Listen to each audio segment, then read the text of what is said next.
Compressed air engines are making a comeback, poised to revolutionize the automotive world with a game-changing zero-emission technology.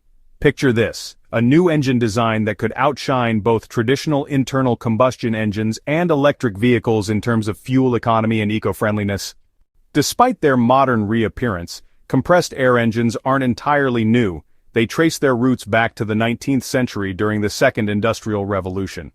The Makarsky system, an early pioneer, used a single piston to expand compressed air, which was then reheated in a hot water tank before entering the engine. This ingenious setup improved vehicle range and saw use in trams and mine locomotives. However, with the rise of fossil fuels, this technology fell by the wayside. Fast forward to the 21st century, and renewed interest in this technology has emerged. In the early 2010s, companies like Peugeot reignited the compressed air engine's potential by developing hybrid vehicles like the Peugeot 208. These prototypes combined internal combustion engines with compressed air technology, achieving an impressive 141 miles per gallon. The vehicle could switch between air power for acceleration and gasoline for cruising, offering versatility and efficiency. The Peugeot 208 featured a dual powertrain system, a gasoline engine and a compressed air system.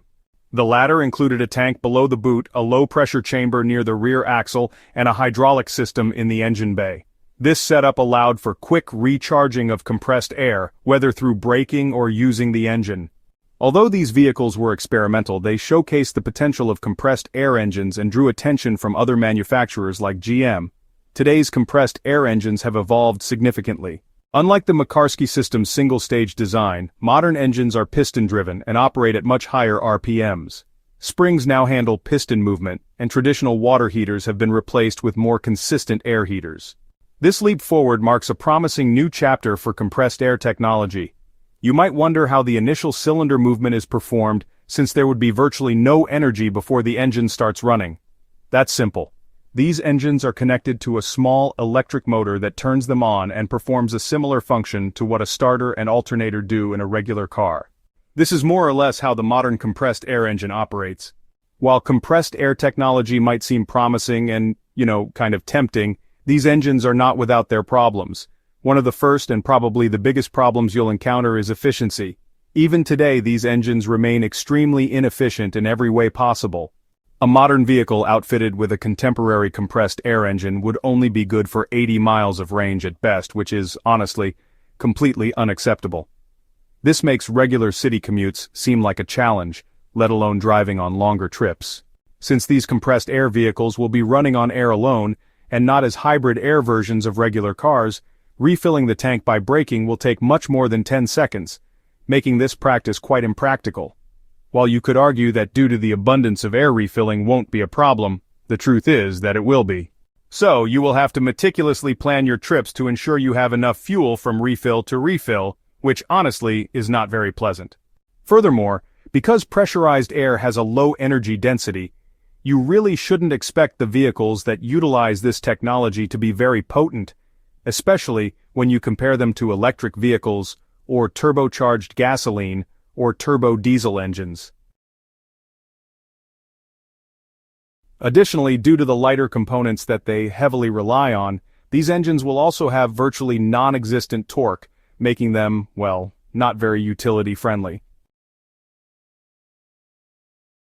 They will also need to run at high RPMs, which is a huge problem when an engine doesn't run on liquid fuel. Introducing lubricants into the chamber is far more complex than you'd think, resulting in premature wear and, honestly, considerably shorter lifespans. What's the point of saving a few bucks initially if you end up spending more on increased maintenance? I mean, it just doesn't add up in the long run. There is also the question of safety. Pressurized air can be extremely dangerous if the tanks are punctured or damaged. This makes such engines and powertrains less safe than regular gasoline or diesel engines, no doubt about it. However, this isn't really a primary concern since electric vehicles and LPG-powered cars are also hazardous in these kinds of situations. With that in mind, we must remind you that electric vehicles had the exact same problem, and look at them now. They have literally come light years ahead of what they used to be just 10 years ago, with nothing more than continuous development. This is why we still believe that compressed air engines have a place in the future of the automotive industry. There have already been incentives to solve these issues as soon as possible. For starters, the low potency issue can be addressed by introducing high-pressure air tanks, which increase the energy density of compressed air and allow the car to produce greater power, making it comparable to high-revving gasoline engines. Two other issues are safety and range, and both can be solved with one solution, by creating a more rigid chassis that serves as a reservoir too.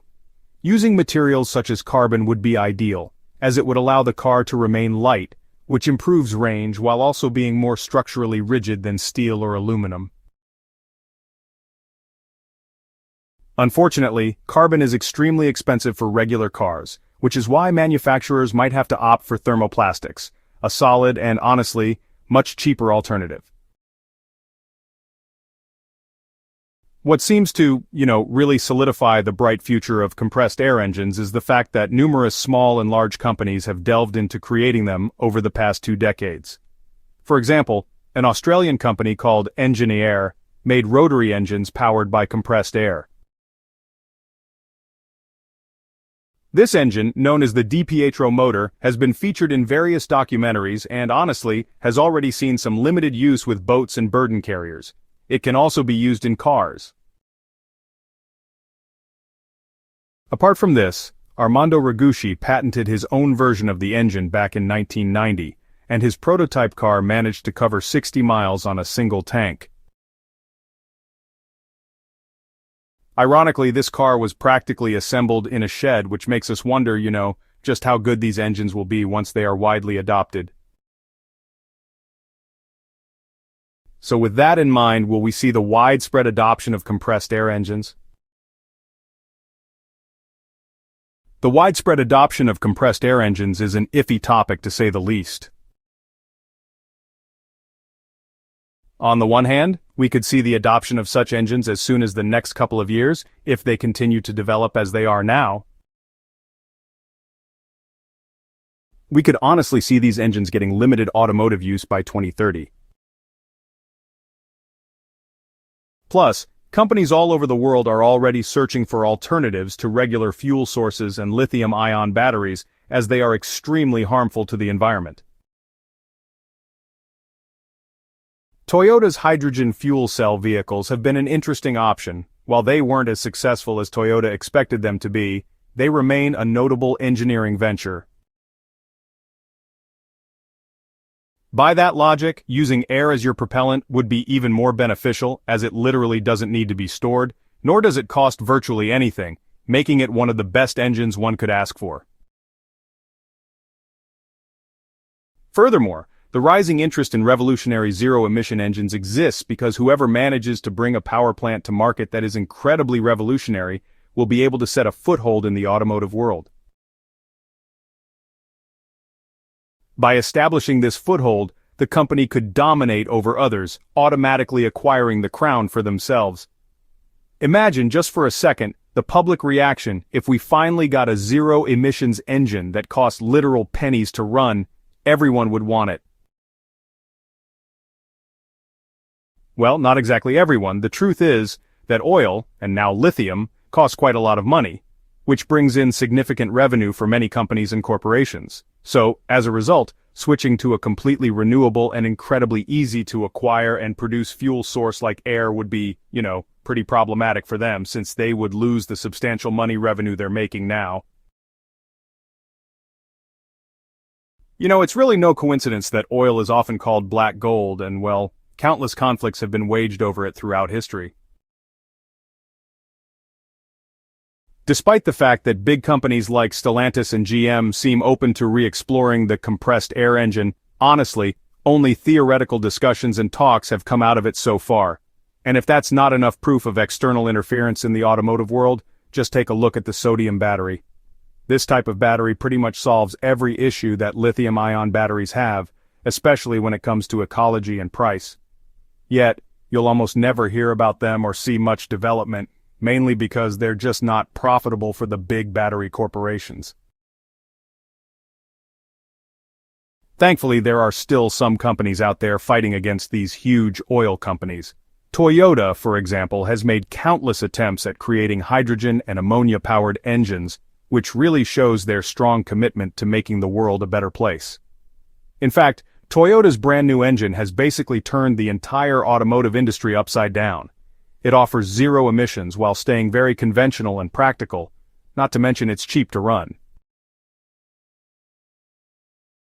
Toyota is just too big a company to stay silent or be intimidated by oil and battery companies, and that's exactly why this innovation might actually make it to the public in the very near future.